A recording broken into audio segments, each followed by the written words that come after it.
Capítulo 5. Os vinhos extraídos das uvas, sazonadas nos luxuriosos vinhedos de Quios e das margens pitorescas do Reno, a par dos deliciosos vinhos do Porto, Xerez e Madeira, deslizando nos copos, as pedrarias serpejando nos cheios alabastrinos das mulheres, as nuvens olorosas derramadas pelos recortados tetos, as sebes de amor inflamadas por olhos umedecidos ao volitar pecaminosos e túrbidos desejos. A alegria da formosa donzela que, trêmula de ansiedade, espera o momento em que possa revolver-se delirante nos braços do homem que soube vencê-la.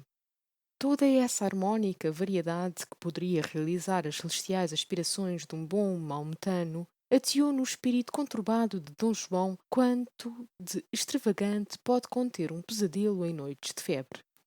Correndo de taça em taça, em borbotões de espuma, feria-lhe o vinho espumante a vista incerta, como se fora espadanar de sangue.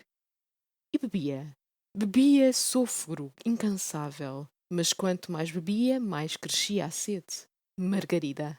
Era o nome que de contínuo lhe perpassava na mente enferma. Era o nome que lhe contraía os lábios e que a garganta enrouquecida não ousava desprender. Negros e repetidos pensamentos nasciam, atropelavam-se, lutavam no interior daquele crânio, por debaixo dos compridos cabelos louros que, afrouxos, lhe pendiam sobre os ombros como abundantes flocos de seda. Foi nesse tempestuoso deliramento que ele deixou a mesa do banquete para, cambaleante, ir mitigar a febre nas flácidas moitas dos jardins. Ia receoso da multidão. Cuidava que todos os olhos assolutravam nos dele os lúgubres pensamentos de sua alma. Queria ver-se só. Que lhe não envenenassem víboras mundanas as lágrimas represadas. Era um excelente rapaz este Dom João. Generoso e amante não havia mais. Tisnara-lhe, porém, o hálito quente da sociedade das mais belas flores de sua leal natureza. E não se tome isto como fastidioso monólogo de maçudo moralizador. A sociedade, sim, senhores, foi a sociedade que estimulou com suas evaporações cálidas a delicada eflorescência daquela bela alma.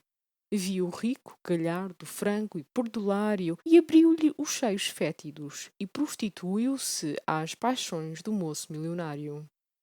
O dinheiro escorregava-lhe por entre os dedos sobre as mesas alcoolizadas dos cafés, sobre o leito enxovalhado das perdidas, sobre o empoeirado labirinto do distúrbio. E os folhetinistas galantes, os fúteis da moda, alguns homens de estudo mesmo, aplaudiam cúpidos, lisonjeando-lhe os vícios. O prostíbulo, voragem que a lei sanciona, foi a arena borrifada com o vinho de suas primeiras proezas. Cansado, enfim, de se estorcer na crápula, no úmido chão do lupanar, volveu os despertados apetites para a recatada burguesia. Se lhe resistia à inocência, a palavra dinheiro pronunciada com voz anelante por lábios torpes abandonava o pudor aos soltos caprichos do mancebo. E muitas foram as envergonhadas pequenas que lhe venderam a virgindade em beijos frios, em dilúvios de sentidas lágrimas. No entanto, Dom João aumentava em audácia. Os falados triunfos superavam-lhe o demónio da vaidade. Era a elegância de seu porte, segundo ele, era a doçura de suas falas e não ao ouro derramado que devia as brilhantes conquistas. Assim, parecia às vezes, com efeito, porque entre a fina Holanda e preciosa tela de brandos e custosos leitos, de frequência o esperavam também beijos aristocráticos, corpos em que a provocadora nudez ostentava, à luz da esmaltada lâmpada, azuladas veias entumecidas de generoso sangue de gótica raça. Não era por certo, ele o dizia, não era o dinheiro que lhe abria os portões dos opulentos palácios. Tudo devia à graça de seus requebros, à louçania de seus donaires. Enganava-se. Mentia-lhe o amor próprio. Nas classes superiores, como em todas as classes, é um e o mesmo o alvo a que se faz calculada pontaria. É uma a ideia culminante. O homem que se refastela em encarquilhados títulos de fidalgo e capitalista também não tem dúvida em dizer à consorte, nas expressões da sua conveniência, como o homem do povo na aberta linguagem das privações não tem dúvida em dizer-lhe, deitando o olhar oblíquo sob a descuidada filha: Dom João é moço de subido merecimento. a par de colossal riqueza, tem um dos mais fidalgos brasões. Bom casamento, na verdade, bom casamento para uma menina honesta. E em seguida apresenta o moço às senhoras. A menina cora, Dom João deseja, o pai indigita-lhe matreiro o casamento da filha e sai em cata do primo marquês com o cheiro numa saborosa partida de xadrez. Mal acostumado como estava, supunha o mancebo utopia e púdica resistência numa mulher. Supunha flexível a seus caprichos como a junça ondulante ao sopro morno dos ventos. Margarida, porém, incumbiu-se de vingar o afrontado sexo. Como o desdém assanhar a vaidade do mancebo e infiltrar-lhe no peito, vazio de crenças, o mais perigoso dos sentimentos, o amor-capricho, que à maneira da ebulição põe em alvoroço as fezes adormecidas no fundo esterquilíneo das humanas paixões. A inveja, o ódio, o desespero, a insânia, a vanglória precipitam-se em redemoinho como satélites daquele nefando e frívolo amor. Daí à loucura é escorregadia a estrada. Dom João, depois de absorvidas torrentes de vinho, recordava como um sonho baralhado para ele lacerante tripúdio no fabuloso banquete. Repousar a cabeça num feixe de trepadeiros que se atiravam em festões vigorosos aos enfeitados ramos do molaia e deixar a pender o corpo sobre a areia fina tapizada de esfolhadas pétalas. Os olhos entreabertos demorava-os absorto no clarão irradiado dos salões iluminados. E as sombras, voltejantes, que se desenhavam ao longe em ondas de gás no cristal dos espelhos, dali percebidos no fim das salas, julgava-as etéreas e silfídicas visões. As ondas sonoras das afastadas músicas reboavam-lhe no tímpano como lamentáveis e prolongados suspiros. Por outro lado, embalavam-no os trinos do roxinol, flutuantes no cerrado laranjal. Mas tudo isto não fazia senão avivar a dor daquela pobre alma em penas. Ter 20 anos sem conhecer apetite irrealizável, ser orgulhoso e volúvel e ver-se condenado ao suplício de tântalo, sentir a alma manchada no viver de alvoroçados desvarios, exaltada de repente num sentimento puro. Amar então e ser repelido. E amar com mais força ainda, de raiva, de vergonha, por capricho. E querer afogar esse amor, agora impossível, querer afogá-lo em vinho, é compreender a angústia por que passava Dom João.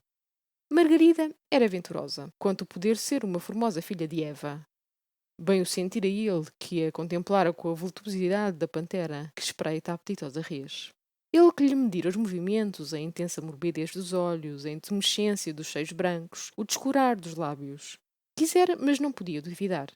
O Visconde de Aveleda era amado com todo o faminto impulso de um peito virgem, enquanto ele, o herdeiro, infamado de um celebrado nome ali tão perto, contava na efervescência da imaginação, na febre de seu delírio, o pressuroso arfar dos corações amantes sem poder quebrar os laços que os uniam para sempre. E que os quebrasse? Não lhe coubera em partilha ou desprezo? Dom João chorava. Chorava de humilhado. Na falta de cômodas barbas, arrepelava os cabelos como um tirano de dramalhão, medindo a superioridade que lhe levava o Visconde. Faltava-lhe a tristeza do rosto, a dignidade do gesto, a suave melancolia da palavra e, sobretudo, aquela misteriosa sombra em que se envolvia o Visconde, que é para o sexo curioso uma tentação irresistível. Que era ele, Dom João? Um moço efeminado, dodo, leviano, de lábios frescos e olhos bonitos, amante de vinhos e de mulheres, aventureiro, sonhador. Era o que são muitos rapazes, os que todos podem ser. Que rumo era o seu? Qual o seu destino? Abismou os olhos pelas trevas do futuro e julgou ver, como num espelho nigromântico, as horas, os dias, anos, lustros, caindo plácidos uns sobre os outros, monótonos, sempre os mesmos. Encontrou-se no fim, quando menos o cuidava, no desportar de imundas sensualidades, encanecido, velho. Afitava triste o passado e admirava-se de ter vivido. Era um triste sonhar aquele. Não havia uma pegada na areia móvel do caminho que marcasse sua passagem. E perguntava, supondo-se com efeito desperto na decrepitude, perguntava para que vivi. Pensava no suicídio. Se a minha vida futura há de assemelhar-se à que levo passada, suspirava o moço, vivi demais. Experimentei o gozo, compulsei as amarguras, estou saciado. Aspirações de glória, aspirações generosas, em que ouço falar tanto, não me prendem ao mundo. Nada me prende. Morrerei. Mas um sopro da esperança vinha então, ao de leve, refrescar-lhe o espírito. E aspirações nunca sentidas douravam-lhe por instantes a requentada imaginativa. É que o iludiam passageiras crianças que, se fossem duradouras, operariam um milagre de reabilitação. O que pode a mulher? Assaltava-lhe esse borbulhar de ideias, enquanto se contorcia numa agonia mortal no frio leito que o acolhera. Era tarde e bem tarde, quando se ergueu vacilante. Tinha sede. Gemiam em torno multiplicadas fontes. A represa parecia uma grande lâmina de estanho caída no regaço de pampanosas verduras. Descia a lua perpendicular sobre as águas. Aquela formosíssima solidão tinha, contudo, não sei que pálida frieza de cemitério. Coava nas veias alguma coisa de pavoroso. Sentiam Dom João quando, curvando-se, bebia. Mas por que estremece quando tomado de súbito terror? O desgraçado era vítima de algum pesadelo infernal. No fundo do líquido cristal notou que se destacavam imagens monstruosas e horrendas, que não despregavam dele os olhos imóveis, inertes, brilhantes como de reluzente metal. E quase ao mesmo tempo vibrou-lhe aos ouvidos a argentina gargalhada, quis fugir. Mas prendia-o como que um poderoso magnete. Breve, porém, reconheceu envergonhada a fraqueza supersticiosa que o dominara. As imagens não eram mais que estátuas do jardim que se retratavam na face límpida das águas.